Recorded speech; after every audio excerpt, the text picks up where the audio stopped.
Hello, welcome to my channel. My name is Amanda, and I've got a guest, Jim, here, and I'm going to introduce him in a moment.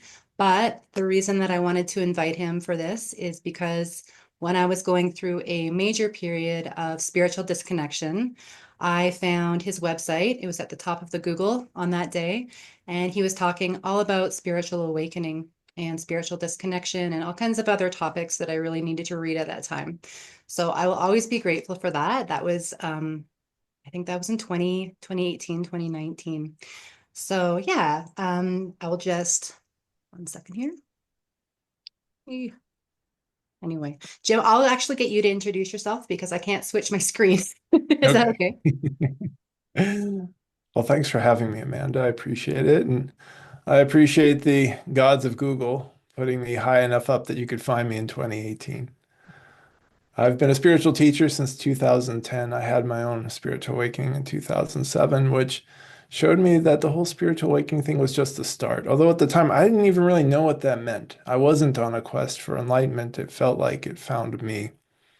In 2010, I started blogging regularly, and then I started doing videos on YouTube myself, helping people go through this transformation and understand the ups and downs and the different things that you find out about yourself that can be kind of overwhelming and surprising. But taking it all back to the simplicity of breathing, surrender, and coming back to awareness. Along the way, I wrote a little ebook in 2011 called Everyday Spirituality, Cultivating an Awakening. And I'm typically doing one-on-one sessions. I facilitate community work, and from time to time, I'll throw in a class. Okay, great.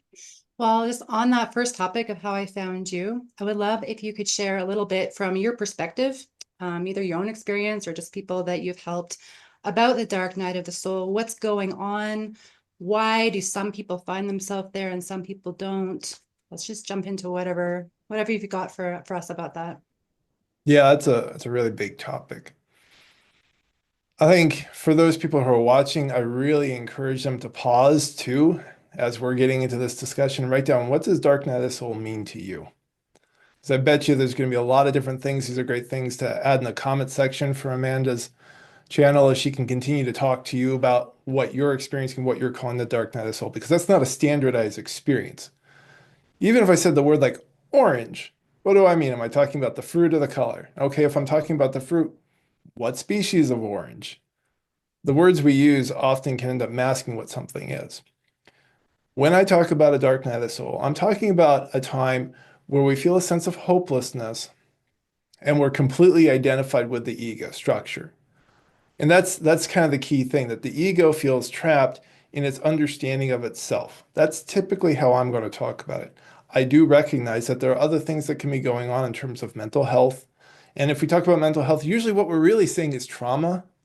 I think that also needs to be understood as a big piece of this puzzle. Like, I'm always frustrated how much our society will talk about symptomology but not root cause. So if we're talking about mental health again and again, what I've usually found is actually what we're talking about is trauma.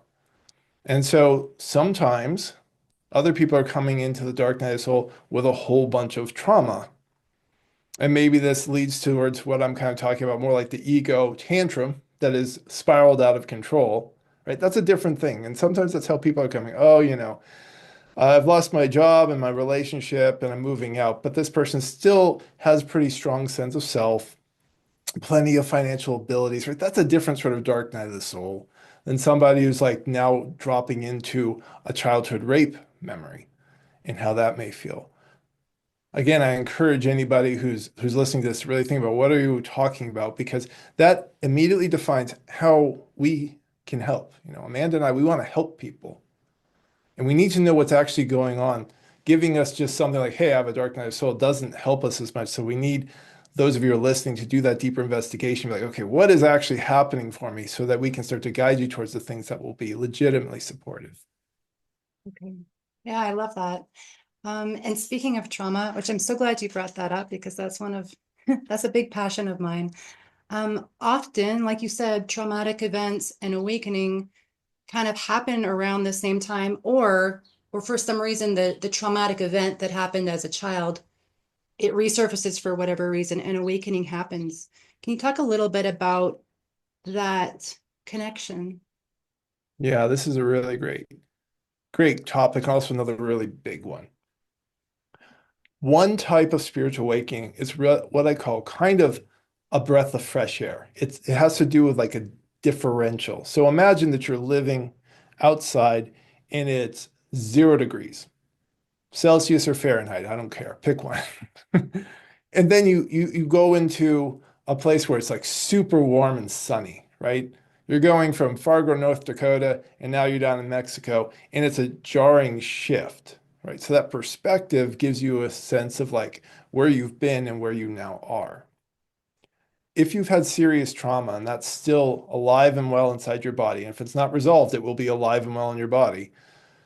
The moment where you feel like you kind of dropped a little of it feels like this amazing breath of fresh air. So this is the positive spiritual high one that I'm talking about.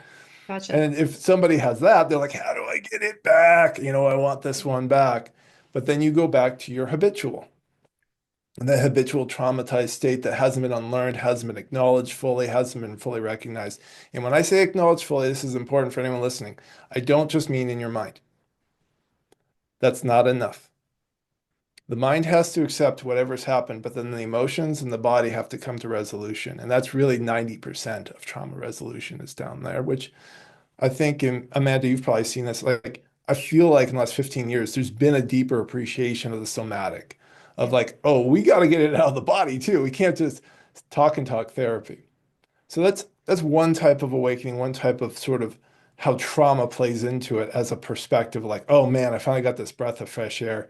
And so you have this really big, expansive feeling where you feel loving or peaceful or open in a way that you're not chronically in. Now, if you resolve trauma, what happens is this loving, expansive feeling normalizes. And now it's just the temperature you're living in. Okay, I love that. Okay, that makes a lot of sense actually, because a lot of people do have a period of time, especially I had a near-death experience, and I hear other people have out-of-body experiences, or they go on a retreat, or they do fasting, they do something happens, and they get this break. They get this Right. temporary break from what they've always felt like. And this is what everybody seems to want. However, you've said in your blog, spiritual awakening takes us further than good feelings. Can you share a bit about that? The human being is all of our feelings. Mm. When we say surrender, we're saying, here is all of my humanness. And that invariably leads us towards inner work because things like trauma, old wounding in general, because old wounding could just be you didn't get picked for the basketball team. It can be a small thing that stays with you that for whatever reason burrows into your brain, into your emotions that you're not good enough and you have to work harder. And this then defines your whole life is this sense of longing for approval to be picked. Right. So when I say wounding, it doesn't have to be a big thing. That's important to appreciate. But the good feeling seeking is also driven by the stuff that feels bad. Because the stuff that feels bad is constantly trying to numb and distract and self-medicate. And right now, that's most of what spirituality is being used for. As a form of numbing, distracting, and self-medicating, with a new offshoot of spiritual inner workaholics that are also numbing and distracting. So this is a very strange thing, but imagine there's like a house is on fire and this person is chronically repainting the walls. Okay, so they're working painting the walls, redoing the drywall, maybe even tweaking the plumbing. But the main issue that needs to be dealt with is the fire. The house is currently being burnt to the ground. So this is a really bizarre one that took me a while to learn about through experience. I've watched so many people, they'll go crazy on inner work in something. It's like the plant medicines of being used chronically in a lot of different ways. But whatever the fire actually is being avoided. So you keep using the same tools over and over again, and you're not really getting anywhere. Yeah. And that makes me think a lot about the modern spirituality, new age videos, channelings that sound like an AI guy. I feel like a lot of people can get lost in that, and that just keeps kind of going around the circle. You talk to them again in a couple of years, and it's the exact same conversation. Any thoughts about that? Just a bit while we're on that modern new age spirituality topic? Is there anything more specific that you want to know? Um, just would you say that that does keep people stuck, or is it just like a stage? It's just something that some people go through is just being in those happy, feel good kind of readings and videos. It's an interesting question. And ultimately, where is the person now? But are we on the path to surrender and letting go of ego? Okay. That sincerity is the through line that with the deeper sincerity of like, I truly want to be free. So when I talk about this, I'm coming from the perspective of spiritual freedom. And you'll hear me talk about realizing spiritual freedom. And what do I mean by this? I mean that we are actually already spiritually free. To realize is to understand the reality and to actually be able to do it. So lots of people conceptually understand that they're free and they conceptually understand non-duality and duality and all sorts of Buddhist tenets and right, they conceptually understand, but that doesn't mean that you're actually living from that space. You can write a lot and talk a lot about that. So that's how I think about it. And then we start to look at the rest of the world. Well, actually, it's not just the new agey spiritual people, but anything can become a tool if we're in surrender, if we sincerely want to be free of the ego. If we don't, everything, including meditation and journaling and things that I talk about, can be used as a way to distract, numb, and medicate. Again, it's people has to look inside themselves. Like, do you really want to get out of this ego structure? And I don't just mean the painful things. So I'm glad about the things you brought up. I mean the parts that are self-soothing or otherwise make you feel good so that you can just feel what life is. And life is everything. Right. I like that. Um, just back to surrender, there was something else that was in your blog about that. You said surrender is like ceasing to paddle your boat to start to pay attention to how the river is actually flowing. Mm. What you don't do is think surrender is going to shower you with money or everything that you want because you're going to attract it. You share a little bit more about that without going to the whole blog, but Yeah. Yeah, that's a good quote. Thanks for sharing that. I want everyone who's watching this, you can gently close your eyes because we're not going anywhere, but gently close your eyes and just imagine a river and feel the movement of the water and feel the uncertainty of it, and then feel yourself getting pushed into some rocks, and then feel yourself getting capsized. To which I'll say, why did you close your eyes when you're in the river? Surrender is an eye open space, and we have to paddle. And sometimes you don't have to paddle much. And this is when, let's say, life or society is on your side. So if society is on your side, they're making things easy for you to achieve, like finding this video. Google, who owns YouTube, and Alphabet, who owns Google, right? They have made it easy for you to find this, but this is actually a very difficult thing. The technology that Amanda and I are using right now to talk, the technology of YouTube, the technology of the infrastructure, right? All that is actually extremely complicated. So it's not been easy. It just appears to be easy because other people have done the work for you. Then we start to do inner work in a society that still doesn't really appreciate it. And you're going to have to paddle more. It's a lot rockier, a lot more rapids, plus all those stuff that's going on inside you. And so when we surrender, we see that now we have to work. So there isn't that sort of leniency or passivity of like, well, it'll work out. It's not going to work out. You're going to do what you know unless you paddle. And that's the trap of ignorance and the trap of the ego. And the ego just does what it knows. So a lot of times another trap in all this is people hoping that it will just happen. It's not going to just happen. You're repeating your patterns every day. You're going to have to interrupt those patterns, and that feels uncomfortable. And you're in a society that, generally speaking, doesn't appreciate that you're interrupting your patterns. Why are you disrupting your story? You were fine, according to Steve and Jane, right? You are fine because you fit into their story. Now you're disrupting that too.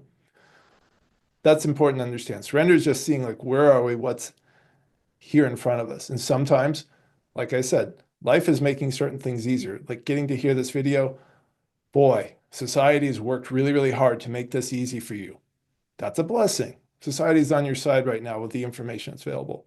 But to do the inner work and to disrupt all these old ego processes, That's going to take more paddling in the river. Okay. And when you said Steve and Jane, they think nothing's really wrong. Right. A lot of people, when they find themselves knowing that something isn't feeling quite right, that they have some changes to make, and it's very obvious. There's that pressure, that internal pressure. But Steve and Jane are like everything's fine, and then often people feel a little bit isolated, a little bit disconnected, even if other people are around. Can you talk a little bit about that part of people's process? Yeah, there's the dissonance that you start to feel when you realize that there's something wrong and it's you. But everybody else likes the story. And this goes at different levels. Some people really, really like your story and they're more upset. And other people honestly weren't paying as much attention to your story as you thought you were. And that's also humbling, I like right? that. Because that's the ego. The ego is the center of the universe.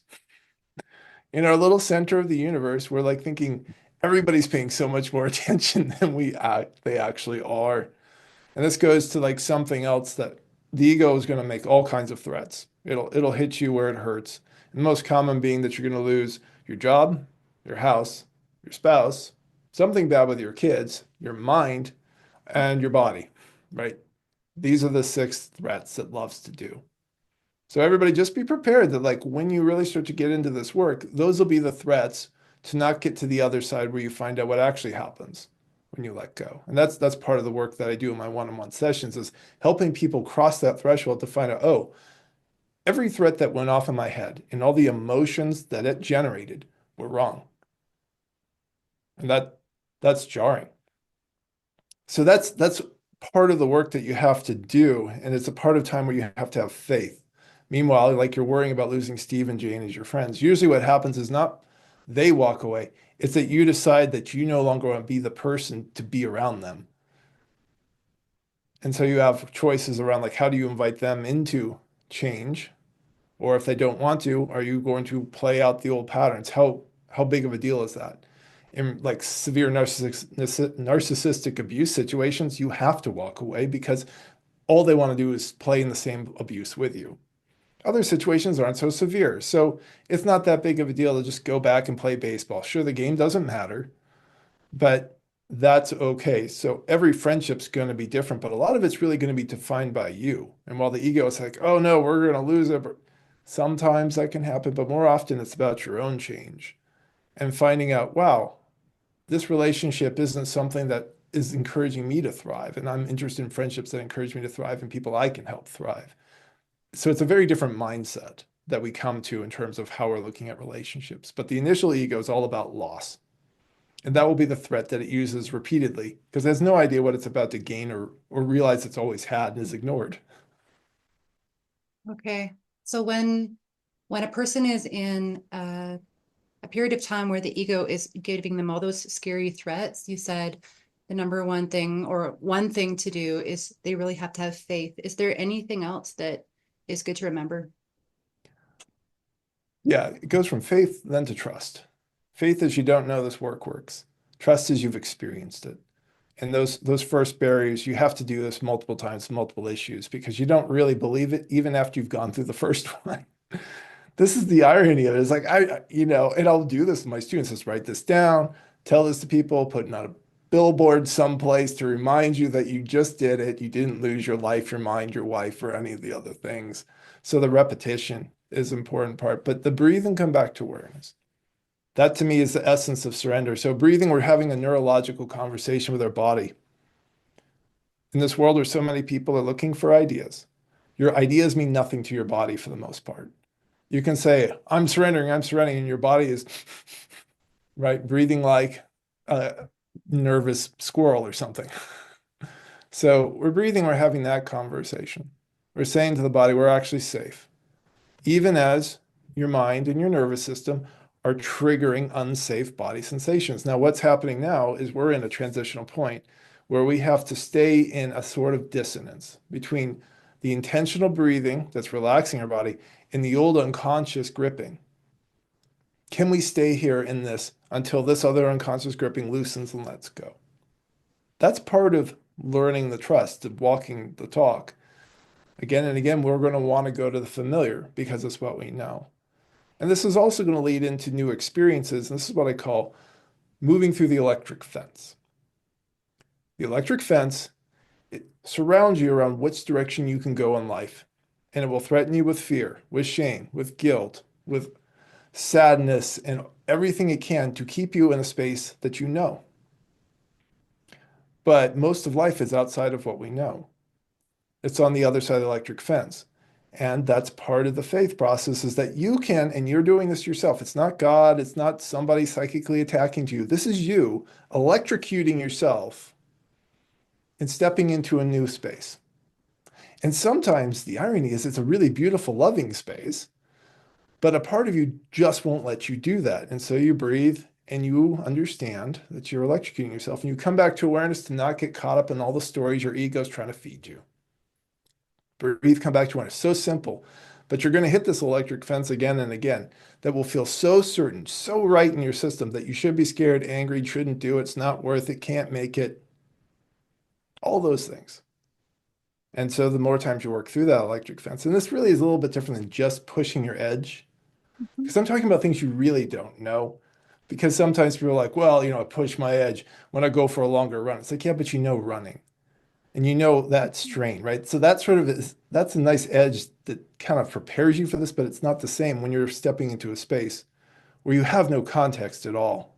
And what happens when people end up over here is starts to be this question of who am I? What do I even do? Because there's no ego context here, right? That's what's inside the electric fence is the context of what's right or wrong, what you should want or not. And so there's a whole world of what I call reimagining and repatterning that I help people to go into. Okay. So when a person is experiencing these big hits of shame or fear or all these kind of things, because they're getting close to something that's new or a new part of them that they are discovering, connecting again with the breath. And is there anything else just with the body or the nervous system that they can do that's really simple as those big things come in? Yeah, I mean, firstly, we don't want to deal with big things first whenever we can. We want to titrate to build up. In the same way that if you want to lift 200 pounds as a bench press, I'm not putting 200 pounds on you if you've never lifted any weights at all, right? It's like, here we go. We're going to start with a 10-pound dumbbells and work up from there. And I think immediately what happens for a lot of people is pride rears up. Pride says, Mm. "Oh no, this is stupid. I don't need to do this, or I'm stronger than this." Or it's like, isn't the fastest way just to lift the 200 pounds? And it's like, no, because you can't do it. Now you're overwhelmed and you're locked down. And this happens with retreats. So there's a whole world of spiritual retreat junkies that I'm sure you're familiar with. And I've done a couple of sessions where I'm basically helping a person reintegrate after they exploded themselves in a space that they weren't prepared for, and the practitioners didn't really understand or didn't prepare or just were never intending to deal with this sort of care that they need to help. A lot of people are going in there who are trying to do it the fast way. There's a lot of things that I do over several months in one-on-one sessions to help people. Okay, we're going to practice breathe, come back to awareness, and we're going to neurologically build that part of your brain that can remember in mildly stressful moments that I don't have to believe I'm stressed. I can just observe this reaction again and again. And even now, as people are watching, you can practice, and this is a great time to practice. There's no real stress. You can just breathe and watch how you're responding to what I and Amanda are talking about. So we do that to build this because it is a neurological thing. So that in mildly stressful moments, we start to remember that. And then we start to get these little victories like, oh, I didn't have to believe that. Okay. Oh, look at this. This came up and it went. And this wasn't what I expected at all. That's a very common thing that people say to us. I didn't expect it exactly because it's new to you. It's outside your electric fence. And you see that that was okay. So we're building up to the moderately stressful. So working our way up so that in those bigger issue moments, we know that we can endure it. Because there's a kind of endurance game where it's trying to pull you into the fear, the anger, the despair, whatever that riptide is that's going to drown you in those emotions again, that we've built up that sort of internal space. And there's a lot of other things that I could go on about meditation and journaling, nutrition, breath work. Breath work, not in the way a lot of people are doing it. A lot of people are going for big experiences with that. I'm talking about sometimes restructuring how you breathe, because a lot of people are stuck in traumatized breathing and you have to rework your muscles in your body. I do things with breathing less in deeper states of relaxation that you can achieve there. It's all about when I'm working with people surrendering to where they are and giving them that next step so that they can build up that internal sense of trust through these little pockets of faith. Okay. So are you saying that when a person is doing it more like with titration, like 2%, 2%, or whatever, Yeah. the ego is kind of a little bit more on board? I don't want to put words in your mouth, but what is the ego doing when we are kind of doing it with titration? We're less threatened. So if we Okay. even think even more basic, that the ego is built on that brainstem of fight, flight, right? That's one of its most basic things. Like, how do I survive? And the more amped up we are, the more we have no space for any sort of emotional peak.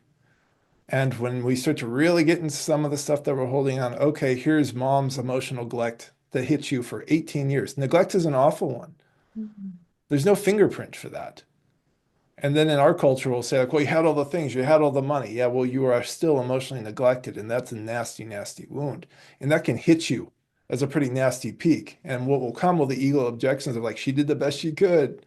It wasn't that bad. You had it better than others, right? So those are ego objections that we learn to come back to awareness so that we can endure the peak. Now, if our emotional baseline, thinking 1 to 10, 10 is sheer panic shutdown, 1 is deep resting alertness, openness to possibility of life, right? Love, that sort of stuff.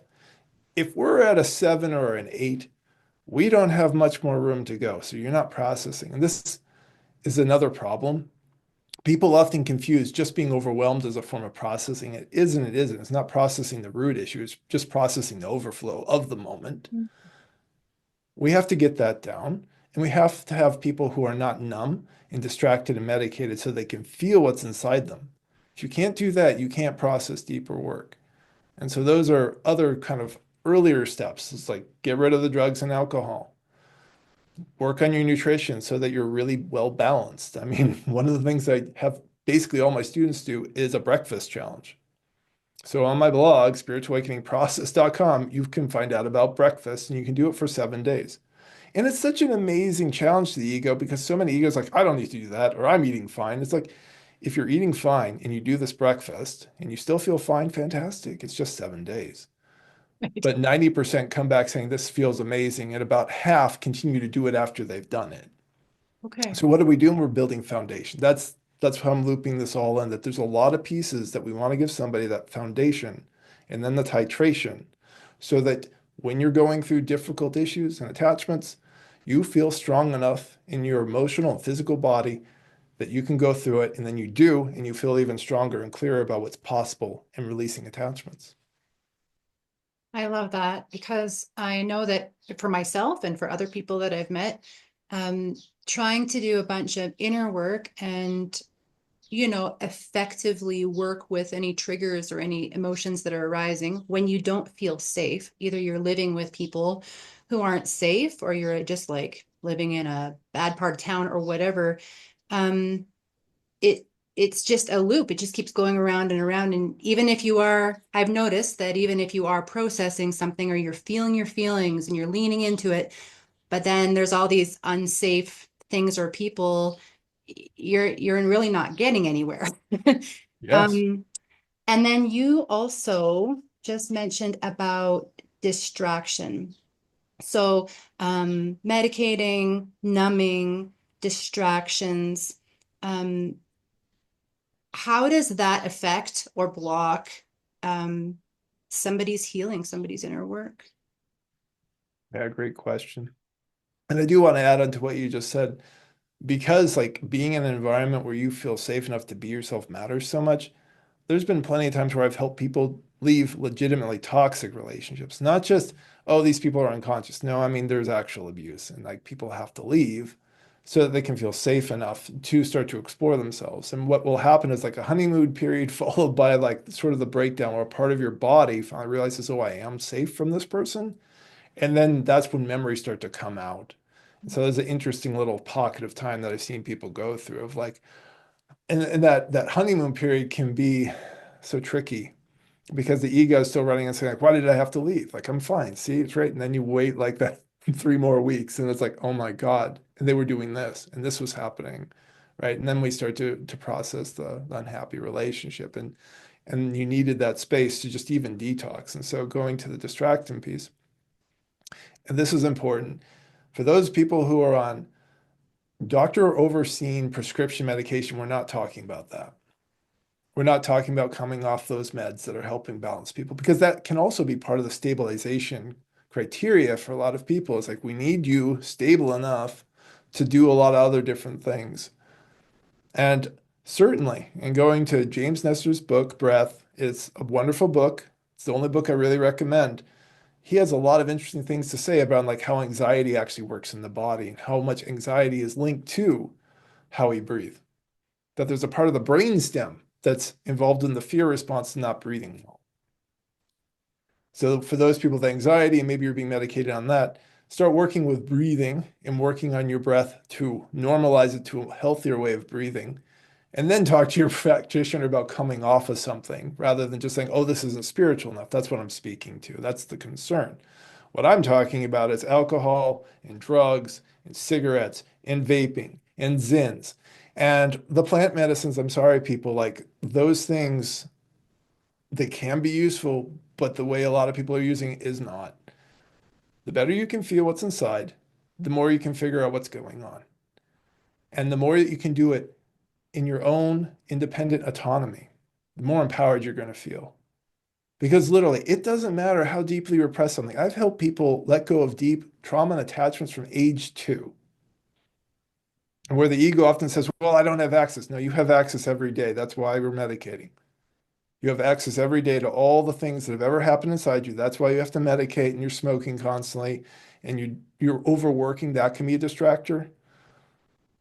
Sex, using that too much, constant traveling has become a new one where people are just constantly stimulating them, screens, constantly stimulating. That's distracting, medicating. So it's not just substances as well. Like this is what Western culture has done. It's given us tons of things to distract ourselves from. And then we get upset about the fentanyl epidemic without asking, like, well, why do people need that? They need that because they're in pain. So we want to honestly, in some cases, titrate off of those things depending on how much stuff people are doing and add in, adding in the meditation, adding in learning how to build spiritual community to support you, adding in better nutrition cycles support you, adding in the better breathing so that it's not a punitive cycle and you are being given more support as you remove things. That will make people feel stronger. And that's the smart way to titrate the removal of things. But they do have to leave. Otherwise, it becomes a wild goose chase to do inner work. And I've seen plenty of people play on the circus, like, well, maybe it's this, it's that, it's that. You don't know because you're not allowing yourself to feel. Oh, I love that so much. Thank you for that. Um, you also have said awareness from detachment versus awareness from dissociation. Mm-hmm. So tell us about the difference. Well, this is not a psychological, uh, evaluation, everyone. And if you want that evaluation, please talk to a trained, psychologist, psychiatrist. But the way I look at it is dissociation. You don't feel anything. You're just completely checked out of whatever is actually happening in your body and your emotions, and usually playing in different ideas, sometimes ideas of grandiosity. Detachment is you feel everything. You wish you didn't, but you feel and you can observe everything. And from there, that observation point allows you to investigate, to breathe into different things that are coming up, to acknowledge and speak and name the feelings, the sensations, memories that are coming up for you right now. And the better you get at being able to detach from it, the more you can speak to the deeper things that are being held and repeated in your body through your emotions and sensations. And so that's kind of the simplest version of it. One is a non-feeling avoidant state, another is a fully feeling aware state. Okay. Yeah, and I would second to the idea that a lot of people I noticed in plant medicine communities, ayahuasca in particular, where a lot of people will go to a ceremony and then you go to many, many ceremonies and have these experiences, often very difficult, but then also very cathartic. So they think, oh, um, I felt lots of things, so it's good, and I should go back and I should go back. And I was one of these people. Um, and then when you actually do take a break from all the things, that is actually when most of the transformation, most of the old memories, most of the feelings actually came up, not in like one big bang night, but slowly, slowly, especially with safety. And just jumping back to safety, what are some other ways that people can create safety? And I'm thinking in particularly people who are um, living with unsafe people, whether it's mentally, physically, or whatever, or they just have surrounded themselves by pattern repetition with unsafe people. The question is how to cope in those situations. Just what would you, when a person is very obviously wanting to grow and wanting to do their own inner work, but they're still feeling very much connected to unsafe people and they don't know how to create safety because it's so brand new. What would you say to them? Yeah, starting with the breath, learning to breathe and come back to awareness and acceptance. Looking at the situation and what are we calling unsafe? That's an important thing because we misassign, right? Misappropriation being a psychological word, but we misassign where safety is or unsafety. Is this other person or is this me? And we're going to take ownership of ourselves, but we're not going to take ownership of another. And so that's kind of one of those first starting points. And it'll lead me towards questions like, is there any physical abuse? Is there any sort of emotional abuse, or needs not being met that need to be met? I don't know what the age group of people is who will be listening to this because that'll be a different thing at different times. Are there strings attached to like getting money if for the younger audience? Say in your 20s, like you have to do things in a certain way. And I'm not saying that like, you're not contributing to the household. That's something else that's important to do. And then we get into like the nastier psychological gaslighting and narcissistic stuff that's become so common. So we need to start to ask those questions like, is this what this person's actually doing and be honest? And the irony is it ends up being kind of opposite day that the people say, oh no, they're not gaslighting. It's like maybe we should look again. And the other people say, Right. oh, they're just so unconscious and they're always doing this and they're like always complaining about that. It's like, but are they actively attacking you? Or do you just not like their opinion? So this is the tricky thing. And then again, the breathing, because how you feel about yourself and how you're breathing are deeply intertwined. Because if it's the unsafety it's inside you and you're projecting onto people, you can't get to a better situation. Nobody will ever be good enough. And this is also usually a sign of people holding a lot of trauma. It's never good enough. It's never perfect enough. And it's like, well, that's not life. So that's telling us that we've got some inner work to do here before we trash a great marriage, let's say. And that's happened pretty frequently where I've listened to people who are like, oh my God, this person actually sounded fine. It was you. And it usually comes with the same sort of ambiguous, this person's not conscious, they're not growing, they're not on the path. That doesn't say something like, oh, this person just, told me that up was left and right was down. That's the gaslighting. And that's the times where like I've helped people come out of that sort of delusion that they've been manipulated to see like, oh my God, I really am with a narcissistic abuser and I need to leave. So it's a tricky thing. It's an individual by individual thing, but hopefully there's some pointers that can help. And you're welcome to ask me Yeah. more questions on this, but I just try to be conscious of like how these things can be twisted and understanding the truth, surrendering to what are we talking about with safety is really key.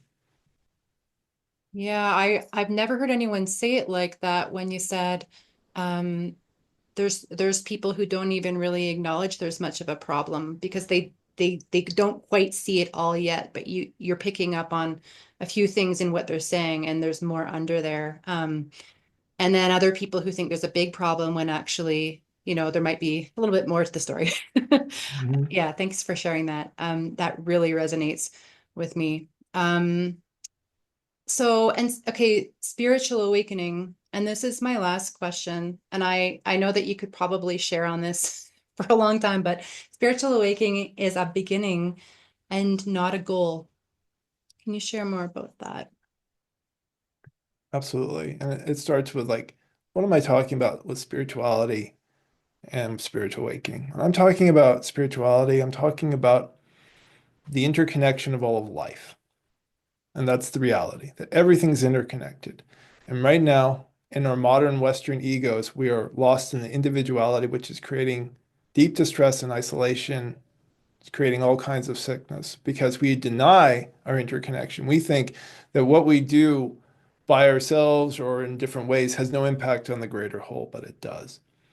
And because of this, we have things like global warming, we have microplastics in water, and we have all these other different things that are going wrong because we don't think about how the cycle of life works. Part of spiritual awakening is learning to surrender to the sacred cycle of things live and they die and they're reborn, recycled. Moving through this, nothing is ever lost in that world.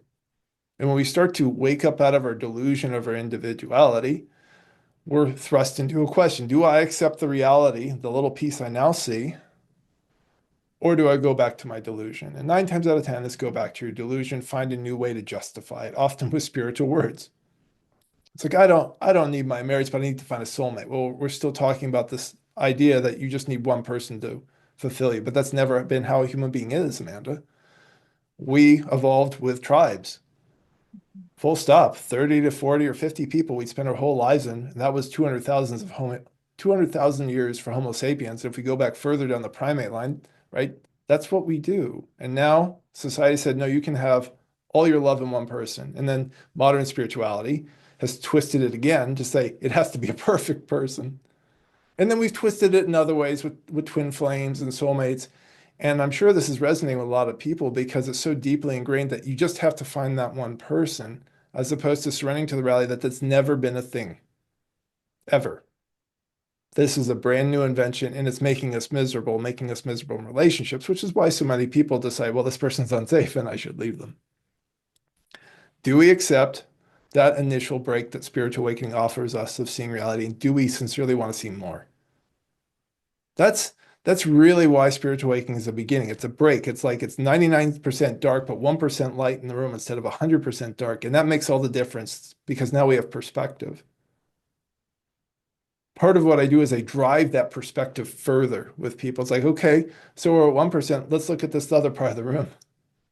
Do we have the tenacity to look at that and look at the dirty socks over here? We're not to the looking at the dying, burning boar that's sitting in the other corner, whatever that metaphor represents. Something that's god awful that you don't want to deal with. No, just the dirty socks. Can we have the fortitude to clean that up? And the next thing, and the next thing.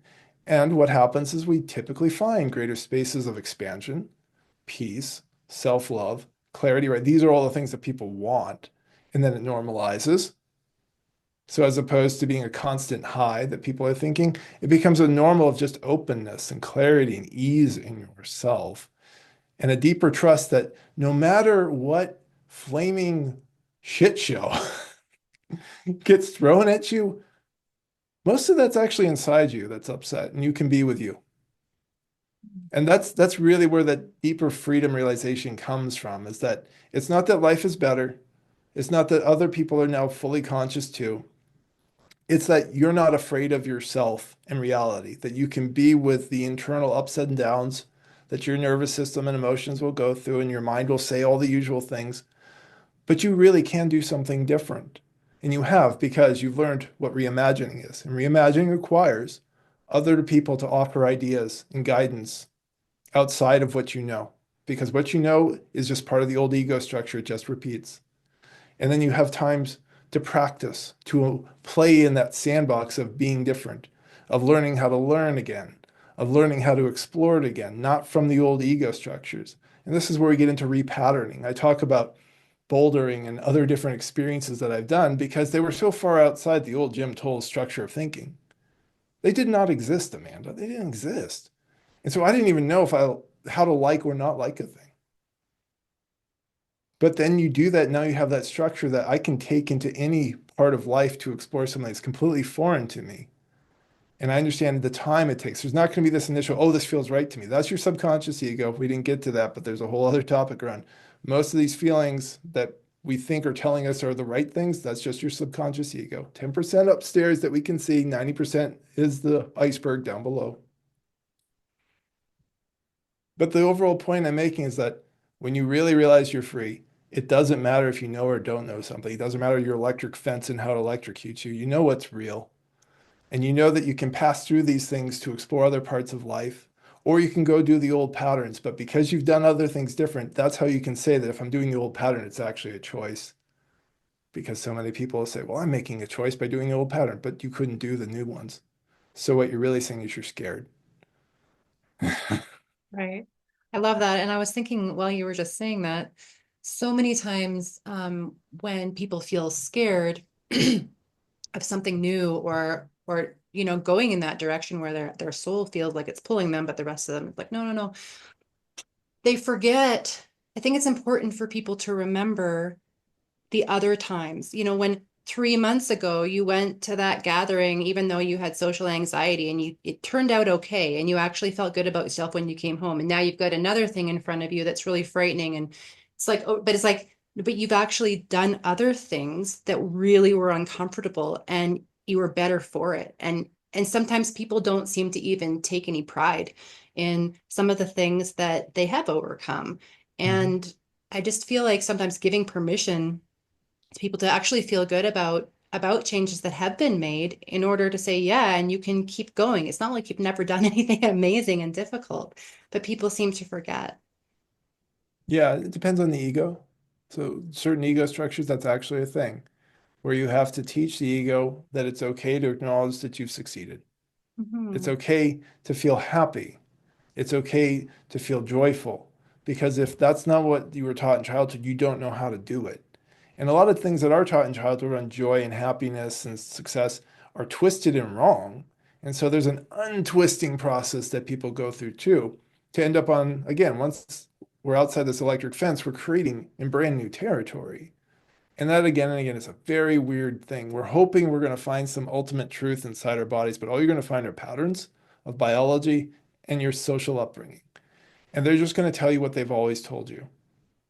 And every now and then we luck out and they point us into a direction that actually is helpful. But most of the time they just tell us what they've always told us. And until we do this work and have that courage to step into these spaces inside, to let go of the distractions, to practice these little minute practices of coming back to awareness and to do all these little things and then to start to be in the spaces where we truly have no idea who we are and see that that's actually freedom. That's not a problem. Till we do that, we just slide back to what we know. But we don't have to be there. We really do have a choice. We always have a choice, and it's waiting for everyone to choose it. Thank you. Is there anything else that you want to share before we go? Thank you. Yeah, my Thank you for pleasure. reaching out and doing this interview. Thanks to everyone for listening. You can find more of my stuff at spiritualawakeningprocess.com or search on my name on YouTube. And I appreciate everyone. I know that some of the things that I say are challenging, but it's only meant to point you out of suffering so that you can see the vast freedom and possibility in life. Thank you very much. And I will put your links in the description. Thanks, Amanda. Okay. Bye-bye.